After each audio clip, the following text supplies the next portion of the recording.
हाँ जी guys, welcome back to the video. और आज की वीडियो का टाइटल तुम्हें पता चल गया होगा, द इंस्टाग्राम क्लाउड चेजर्स। और इनके बारे में बात करने से पहले अपने यूके भाई, अपने अनुराग भाई के बारे में बात कर लेते हैं, जो उन्होंने अभी चीज करी है उसके बारे में बात कर लेते हैं। उसके बाद आगे की बातचीत करेंगे। तो भाई सबको अभी तक पता चल गया कि यूके भाई ने अपनी कार क्रैश करी, वो भी लाइव स्ट्रीम में आके 150 में सीधी ठोकी हाईवे में। तो भाई काफी लोगों ने ह्यूमैनिटी के नाते ये बोला कि यूके भाई तुम्हें ऐसा नहीं करना चाहिए था, और साइड अटेम्प्ट कोई सॉल्यूशन नहीं होता किसी भी चीज का। और मेरा भी, अगर मैं ह्यूमैनिटी से देखूं तो फिर मेरा भी यही ओपिनियन रहेगा। बट अगर मैं थोड़ा सा फैक्ट्स के साथ साथ चलूं तो मेरा ओपिनियन थोड़ा सा डिफरेंट हो जाता है इस चीज को लेके। तो अगर तुम लोगों को नहीं पता, यूके भाई ने अपनी ही फैमिली के ऊपर और अपनी वाइफ की फैमिली के ऊपर एक केस डाला था, एक लीगल केस डाला था, जिसमें उन्होंने क्लेम करा था कि यूके को थ्रेटन किया गया है और उसका बहुत गलत हुआ, उसकी प्रॉपर्टी छीन ली। और उस केस के बारे में सारी की सारी डिटेल कलमिंग ने अपनी ब्रॉडकास्ट चैनल पे दी, जिसमें उसमें साफ साफ क्लेम हो रहा था कि यूके ने केस डाला था जिसमें वो हार गया था। तो भाई का कहना था कि हमने उस पे केस मारे हैं। So these are the cases. भाई आप ना ऑनलाइन जाके चेक कर सकते हो, Ritika Chauhan 2025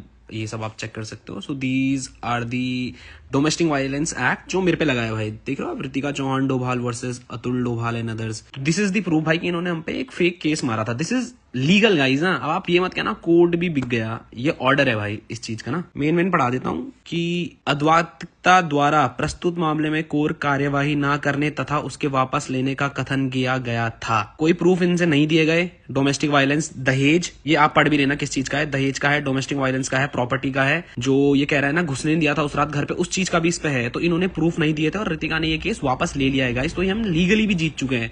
now ask UK07 rider to post a proof जहां पे मैंने इस पे केस किया है।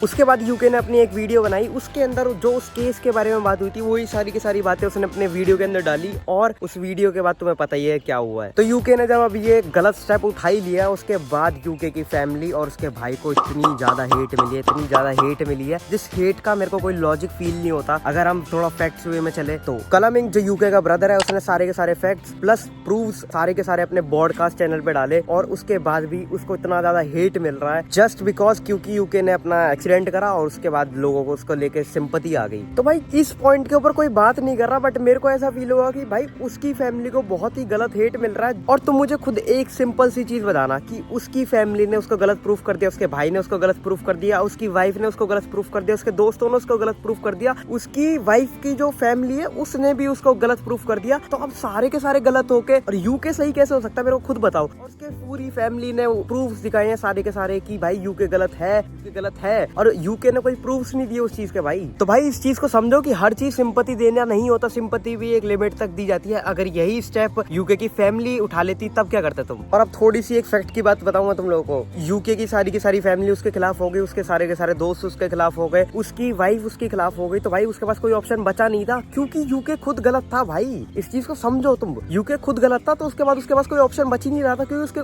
पास कोई था ही नहीं जिसके साथ वो उसने सही किया हो एज पर प्रूफ्स। तो भाई जो यूके की फैमिली को और उसके ब्रदर को जो गाली बक रहे, मेरे को उनसे सिर्फ एक क्वेश्चन है कि अगर तुम्हारे पास गलत एलिगेशन लगे, तुम्हारे ऊपर एक गलत केस चले, उसके ऊपर तुम एक विद प्रूफ सारी की सारी चीजें दिखा दो पब्लिक के सामने। उसके बाद सामने वाला अगर कहीं करने जाए तो तुम्हें क्यों गाली मिलनी चाहिए उस चीज के लिए, मेरे को खुद बताओ भाई। फॉर एग्जांपल मैं यूके हूँ, मेरे को पता है मेरे पास बहुत बड़ी ऑडियंस है और मेरे पास एक प्लेटफॉर्म है जहाँ पे मैं अपना ओपिनियन रख सकता हूँ, जहाँ पे मैं अपने प्रूफ रख सकता हूँ, दैट इज यूट्यूब। अब मैंने अपनी फैमिली के ऊपर एक केस डाला जिसमें मैं उन्हें ब्लेम कर रहा हूँ कि उन्होंने मेरे साथ ये गलत किया, ठीक है। उसमें वो लीगल केस में वो जीत गए, मैं हार गया, ठीक है। उसके बाद मेरे ब्रदर ने इंस्टाग्राम पे आके सारे के सारे प्रूफ दिए जिसमें वो मेरे को गलत प्रूफ कर रहा है। अब एक फैक्ट की बात रखना, अगर मैं सही हूँ तो फिर मैं इंस्टाग्राम पे आके, फिर यूट्यूब पे आके, और मेरे पास इतनी बड़ी ऑडियंस है तो फिर मैं यूट्यूब या फिर इंस्टाग्राम पे आके मैं अपनी साइड से प्रूफ दे सकता हूँ। तो अगर अब मैं सही हूँ तो साइड करने क्यों जाऊंगा भाई। खुद सोचो, खुद अपने दिमाग से सोचो, अगर मैं सही हूँ तो मैं ऐसी हरकत करूंगा क्यों, अगर मेरे को अपने आप को प्रूफ करने के लिए प्रूफ है। भाई अगर तुम लोगों को अभी भी मेरी बात समझ में नहीं आई ना, तो फिर तुम बहुत ज्यादा ब्रेन वॉश हो चुके हो और तुम्हें थोड़ी सी चीजें समझ में नहीं आ रही। बट अगर तुम थोड़ी फैक्ट लेके बात चलो तो फिर मैं सही हूँ इसमें जब मैं बोल रहा हूँ, तो उस चीज को अगर तुम समझ गए तो फिर अच्छी बात है। और अगर मैं सच्ची बताऊँ तो मैंने यूके को जितना देखा, उस बंदे के अंदर ह्यूमैनिटी है, जितना उसने कैमरे के ऊपर दिखाया, उसने बहुत लोगों की हेल्प करी है, मैं उस चीज को डिनाई नहीं कर रहा। बट अब यूके की फैमिली ने ही खुद ने प्रूफ दे दिए सारे के सारे जिसमें यूके गलत है, तो अब मैं इस चीज से डिनाई क्यों करूँ कि यूके गलत नहीं है। भाई इससे ज्यादा नहीं बोलूंगा, मैंने तुम्हें सारी की सारी चीजें रियलिटी के साथ बता दी। अगर तुम्हें प्रूफ चाहिए हो तो कलमिंग के पॉडकास्ट में जाके देख लेना, सारे के सारे प्रूफ आ रखे हैं उसमें। और अगर यूके सही है तो यूके सामने से खड़े होके सारे के सारे प्रूफ दिखाए, तब उस चीज को एक्सेप्ट किया जाएगा, वरना तो भाई जो गलत है वो गलत है। और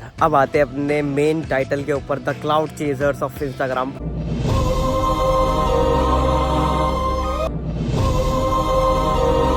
तो भाई अभी मैं हॉस्पिटल होके आया हूँ, अभी भाई फिलहाल घर जा रहा हूँ भाई। तो मैंने अभी कमेंट पढ़ी, तो भाई बहुत सारे लोग बोल रहे हैं कि भाई फेम के चक्कर में घर जा रहा है। भाई वो यूके भाई का पता चला आपको? भाई का एक्सीडेंट हो गया। के राइडर मेरे भाई, तू बस अपनी लोकेशन भेज दे। जिसने भी तेरी ये हालत करी है ना, उसका कुत्ता और मोर दोनों बना दूंगा। मुझे पता है कि ये हालत तेरे भाई ने करी है। एक बार मुझे उसकी लोकेशन भेज दे। अबे यूके राइडर, फेम और भूख की प्यास ने आज तुझे इतना गिरा दिया है कि तू आज सोशल मीडिया पर अपने माँ बाप को गालियां देने पर मजबूर हो गया है।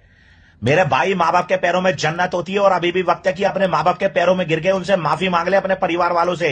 शायद तुझे भगवान माफ कर दे, याद रखियो। भाई साहब इतने मंद बुद्धि लोग, तो मैं क्या बताऊं इनके बारे में। और सबसे पहले नंबर पे आते हैं अपने जोगिंदर भाई। ओ फटे हुए फेफड़े की दुकान, चल निकल। जोगिंदर भाई के ऊपर उन्होंने तो बिल्कुल ही ऐसा एपिसोड बना दिया भाई यूके के ऊपर। इतनी सारी वीडियोस भाई साहब। अगर तुम ह्यूमैनिटी के नाते तुम उस बंदे को सेव करने गए हो और तुमने उसको किसी भी सेंस में उसको हेल्प करी है, तो भाई उस चीज को इंस्टाग्राम पे आके जता क्यों रहे हो? और अगर तुम्हें जताना ही था तो एक रील चल जाती भाई, एक रील को हम एक्सेप्ट कर लेते कि तुम अच्छे बंदे हो। तुम उस चीज के ऊपर 8-9 रील निकाल के अपनी ह्यूमैनिटी क्यों प्रूफ कर रहे हो? और अभी तो ये रील खत्म भी नहीं हुई है भाई, अभी तो और डालेगा, मेरे को पता है भाई इसके बारे में। और भाई मैं जोगिंदर की एक रील देख रहा था जिसमें वो 100-150 भगा के और ये दिखा रहा था कि भाई मैं यूके के पास पहुंच गया, भाई मैं पहुंचने वाला हूँ। अभी हॉस्पिटल ही जा रहा हूँ और भाई बार बार हाथ जोड़ कर रिक्वेस्ट कर रहा हूँ, भाई परेशान मत करो भाई। वो अरे कौन पूछ रहा है तेरे से कि तू पहुंचने वाला, कहाँ पहुंच गया, कौन पूछ रहा है तेरे से? और जोगिंदर की मंदबुद्धि ऑडियंस उसको ये कह रही है कि रियल हीरो जोगिंदर भाई। अरे भाई उत्तराखंड में कभी ऐसा भी हो जाएगा ना भाई, मैंने कभी सोचा नहीं था। जोगिंदर भाई का कोई तोड़ नहीं। भाई सभी भाइयों को पता होगा, थारा भाई जोगिंदर ने यूके राइडर भाई की सबसे पहले आके मदद की थी, भाई कोई नहीं गया। मैंने पहले ही कहा था कि जोगिंदर यूके 07 राइडर के साथ में कोई नहीं खड़ा। इनका मकसद व्यूज नहीं है। यूके 07 राइडर के पास आज के दिन किसी भी चीज की कमी ना आए। यूके राइडर की सपोर्ट में कोई नहीं आया। A friend in need, a friend indeed। थारा भाई जोगिंदर आपने इस बात को साबित कर दिया क्योंकि के आजकल के बुरे टाइम में कोई। राम राम भाई सारे भाइयों को। तो भाई यार दोस्तों, असली भाईचारा किसे कहते हैं? थारा भाई जोगिंदर को भाई बहुत सारे लोग ट्रोल करने पे कि यार मैं वीडियो बनाना तो नहीं चाह रहा था। तो भाई आप सभी लोगों को पता है हमारे लोग बोलते होंगे जोगिंदर भाई ने भाई इतना सपोर्ट किया है अनुराग भाई और मेरे भाई जो एक दूसरे का दर्द समझे, दो भाई। जोगिंदर भाई को बड़े बड़े यूट्यूबर इन्फ्लुएंसर ट्रोल करते रह गए। भाई इस दुनिया में ना मदद करने भी गुनाह है। तो भाई जैसे ही सारे क्लाउड चेजर्स ने देखा कि भाई जोगिंदर भाई 100 मिलियन व्यूज लेगा 2 दिन के अंदर, अरे भाई साहब ऐसा कैसे हो सकता है? तो सारे के सारे भाई सपोर्ट में आ गए एकदम कि भाई हम यूके की सपोर्ट में, यूके भाई को हाथ नहीं लगा देना, कोई ये मत कर देना, वो मत कर देना। अरे मोटी बुद्धि के हो, जितना तुम लोगों ने पुण्य कमाया है ना यूके की हेल्प करके, उससे ज्यादा तुमने पाप कमा लिया है लोगों को गालियां सुन के। समझ में आ गई? यूके भाई मैंने टोल खुलवा दिया तुम्हारा, यूके भाई मैंने ये कर दिया, यूके भाई हम तो बाहर आईसीयू के बाहर खड़े थे, हम तो बाहर से आके, यूके भाई हम तुम्हारी सपोर्ट में है। जब तुम बाहर बेड से उठ के आओ ना तो हमें बस व्यूज दे देना हमारे ब्लॉग चैनल में आके कि भाई हमने यूके भाई तुम्हारी सपोर्ट करी थी, एक बार हमें शाउट आउट दे देना, शाउट आउट। सुधर जाओ भाई सुधर जाओ, कल को तुम्हारे कुछ हो गया तो तुम्हारे ऊपर कोई और वीडियो बनाता रह जाएगा और तुम भगवान को प्यारे हो जाओगे। भाई अगर तुम लोग इन क्लाउड चेजर्स को ध्यान से देखोगे ना तो भाई ये लोग वहाँ पे सबसे ज्यादा बोलते हैं जहाँ पे इन्हें व्यूज ज्यादा दिख रहे होते हैं, जहाँ पे दूसरे बंदे के फॉलोवर्स बहुत ज्यादा हो रखे होते हैं, चाहे दूसरा बंदा पूरा का पूरा प्रूफ गलत हो रखा हो, फिर भी ये उसी की सपोर्ट करेंगे। बाकी यूके भाई से मेरी एक हम्बल रिक्वेस्ट है कि जैसी बेड से उठो और डिस्चार्ज हो हॉस्पिटल से, इनके मुंह में व्यूज दे देना, क्योंकि इन्होंने आपको बहुत हेल्प किया रील से। तो भाई इस वाली वीडियो के लिए इतना ही, और बाकी अगर कुछ भी अपडेट होगा तो मैं अगली वीडियो में तुम्हें बता दूंगा। और बाकी बाय बाय।